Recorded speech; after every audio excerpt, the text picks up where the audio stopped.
ఇలాంటివి నేను అందుకనే చాలామంది ఏమంటే మీ ఇష్టం వచ్చినట్టు మీ మీమ్స్ వాడేస్తున్నారు సార్, మీరు అసలు పట్టించుకోవట్లేదు సార్, వాళ్ళందరూ ఏది పడితే అది రాసేస్తున్నారు సార్ అంటారు.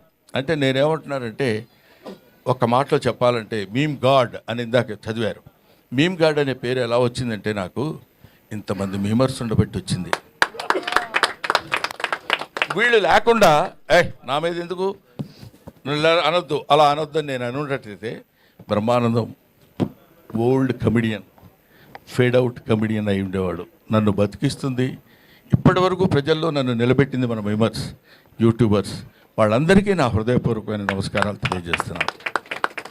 అంతేకాకుండా గ్లోబల్ అవార్డ్ ఆఫ్ ఎక్సలెన్సీ అది మన వాళ్ళు ఎవరండి చిరాకు వచ్చి వెళ్ళిపోయారా?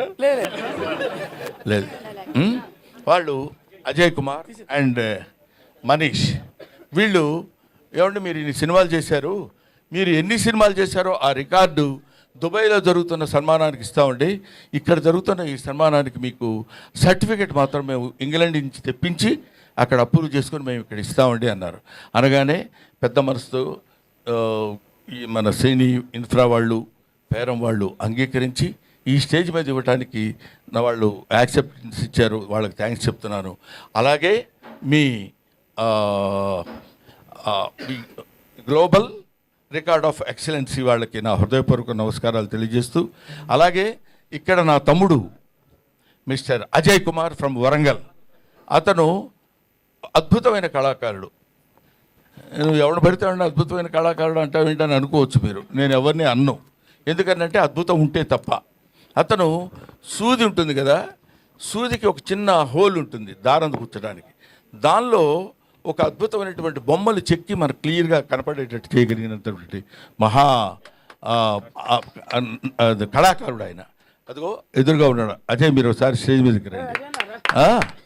తర్వాత అలాగే కాకుండా కనురెప్పలో ఒక వెంట్రుక ఉంటుంది, ఆ వెంట్రుక చివర నటరాజు నృత్యం చేస్తున్నట్టు చెక్కినటువంటి వీళ్ళు. ఇట్లాంటి ఆణిముత్యాలు చాలా ఉన్నాయి, ఇలాంటి జాతిరత్నాలు చాలా ఉన్నాయి. కాకపోతే మట్టిలో మాణిక్యాల్లా ఉండిపోతున్నారు. తీసుకురావాల్సినటువంటి స్థితి ప్రభుత్వాలకి గర్వకారణమైనటువంటి విషయం ఇట్లాంటివి. ఇతను ద్వారా వాళ్ళు ఇతనికి ఎక్సలెన్స్ అవార్డు ఇచ్చారన్న నాకు. అంటే మీరు తప్పకుండా మీకు ఇవ్వాలని మీరు వాళ్ళు ఎప్పటి నుంచో మిమ్మల్ని అడుగుతున్నారంటే, నా దగ్గర ఏంటంటే ఒక జబ్బు, అదేంటంటే గబుక్కుని ఎవరన్నా వచ్చి ఏం బ్రహ్మాండంగా దగ్గరికి వెళితే ఏమంటాడు, ఎందుకు వచ్చిన గొడవరా అనే అదొక ఇదిగో మన ఇందాక బిత్తిరి సత్తి చెప్పాడు చూడు, ఏమంటారు ఎందుకు వచ్చింది నా దగ్గరికి వెళ్ళగలవా అని అదొక చిన్న లైన్ ఒకటి వేశారు. బాగానే ఉంది, ఒక రకంగా బెటరే అది, ఎందుకంటే గబుక్కుని ఎవడు పెడతాడు, గబుక్కుని రారు.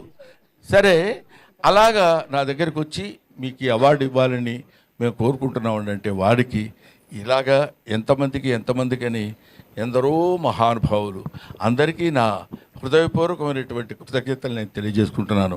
అయిపోయింది అనుకున్నారు కదా, అవలా ఇంకా ఆపేస్తాడ్రా బాబు అనే ఫీలింగ్లో ఉన్నట్టున్నారు మీరు. ఆపను. ఎందుకు ఆపనంటే ఇప్పుడు ఇలాంటి సమయంలో కృతజ్ఞతలు చెప్పుకోవాల్సినటువంటి విషయం చాలామందికి ఉంది. ఆ తర్వాత ఇందాక నా పక్కనే కూర్చున్నటువంటి ప్రగతి గారు, ఆవిడ మేడం ఒక ఎవరైనా మనల్ని ఇబ్బంది పెట్టారు, బాధ పెట్టారు, కష్టపెట్టారు అనుకున్నప్పుడు దాంతో కుమిలిపోవటం, కుంగిపోవటం, డిప్రెస్ అవ్వటం సాధారణమైనటువంటి విషయం. అది హ్యూమన్ నేచర్, అది తప్పదు. గబుక్కున ఏంటే నీ మొహం అన్నాడు అనుకోండి, అబ్బా ఇలా అన్నాడు ఏంటని బాధ. దాన్ని ఛాలెంజింగ్గా తీసుకుని life is a game, you should play it, life is a challenge, you should meet it అని నిరూపించినటువంటి ఒక అద్భుతమైనటువంటి వ్యక్తి ప్రగతి. కాబట్టి వీళ్ళు ఇలాంటి వాళ్ళు ఎంతోమంది ఉన్నారు. ఇప్పుడు బాబు మోహన్, ఇప్పుడు ఏదో కమిడియన్ బాబు మోహన్ అన్నాడు. పరువు ప్రతిష్ఠ అనే సినిమాలో బాబు మోహన్ గారి నటన ఒకసారి ఇంటికి వెళ్ళి వీలుంటే ఒక 5 నిమిషాలు 10 నిమిషాలు మీరు దాన్ని ఏమంటారు గూగుల్ కొట్టి చూడండి. ఎర్రగూడ అనే సినిమాలో నేను తను ఇద్దరం కలిసి, తను కాటికాపరిగా నేను బ్రాహ్మణుడిగా ఇద్దరం కలిసి గొప్ప స్నేహితుల కింద నటించినటువంటి అద్భుతమైనటువంటి నటన చేసినటువంటి మహానటుడు అలా కనిపిస్తుంటాడు. కానీ అలా ఏదో సినిమాల్లోకి లేదా రాజకీయాల్లోకి వెళ్ళిన తర్వాత ఆయనలో వచ్చినటువంటి మార్పులు బోర్డని ఉండొచ్చేమో, కానీ నటుడిగా ఒక అద్భుతమైనటువంటి స్థితి, ప్రజ్ఞత కలిగినటువంటి వాడు. ఎందుకంటే మామూలుగా ఇప్పుడు మనం చెప్పుకోవచ్చు, కోట శ్రీనివాసరావు పక్కన నిలబడి అతనితో జోడీగా, కోట శ్రీనివాసరావు అంటే వాడు అపర నటరాజు, అటువంటి వాడి పక్కన నిలబడి ఇదిగో బాబుమోహన్ గారు ఉంటేనే బాగుంటుందిరా కోటగాడి యాక్షన్ అని అనిపించుకోగలిగినటువంటి ఇలాంటి వాళ్ళు ఒక ధర్మవరపు సుబ్రహ్మణ్యం, ఒక ఎంఎస్ నారాయణ, ఒక వేణుమాధవ్, ఆ తర్వాత ఒక ఎవరు మన సునీల్ ఉన్నాడు రా, ఏవిఎస్, ఏదో రోజు వచ్చిన పేరు చెప్పేస్తామండి. వీళ్ళందరూ కీర్తిశేషులు, రచ్చ రవి అంటే ఎలా బాగుంటుంది కదా. అందుకని ఇటువంటి వాళ్ళందరూ అట్లాంటి చదువుకున్నటువంటి వాళ్ళు, ఎడ్యుకేషన్ ఉన్నటువంటి వాళ్ళు, వీళ్ళు ఈ సినిమా ఇండస్ట్రీలో అప్పటి వరకు బ్రహ్మాండంగా నవ్వించి వదిలిపెడతారంటే నవ్వు ఎక్కడి నుంచో తెలిసిన మనుషులు వాళ్ళు. ఇందాక చెప్పాను, బజార్ను నడిచి వెళుతున్నప్పుడు కాలికో దెబ్బ తగిలింది అనుకోండి, మొట్టమొదటి ఆ దెబ్బ చూసుకొని అబ్బా చచ్చిపోతున్నావురా బాబోయ్ ఇదేంటి ఇలా జరిగిందని, దానికి అని అన్నా దీన్ని నేను చూడండి అంటే వెంటనే వాడు హాస్పిటల్కి తీసుకెళ్ళి ఒక ఇంజక్షన్ చేసి కట్టుకట్టి వదిలేశారు అనుకోండి, ఓకే. రెండోసారి తగిలింది అనుకోండి, అబ్బా మళ్ళీ అక్కడే తగిలిందిరా బాబు అని అనుకుంటాం, ఇంకా ఎక్కువ బాధపడతాం, ఇంకా 2 ఇంజక్షన్లు ఎక్కువ చేయించుకుంటాం. అదే 10వ 11వ తగిలింది అనుకోండి, అదేంటరా అది ఎప్పుడు ఇక్కడే తగులుద్ది, ఏంటో ఎక్కడ ప్లేస్ లేనట్టు అక్కడే తగులుద్ది ఏంటి, ఆ ఇంజక్షన్ చేసి ఇంజక్షన్ అదే బదులేవే.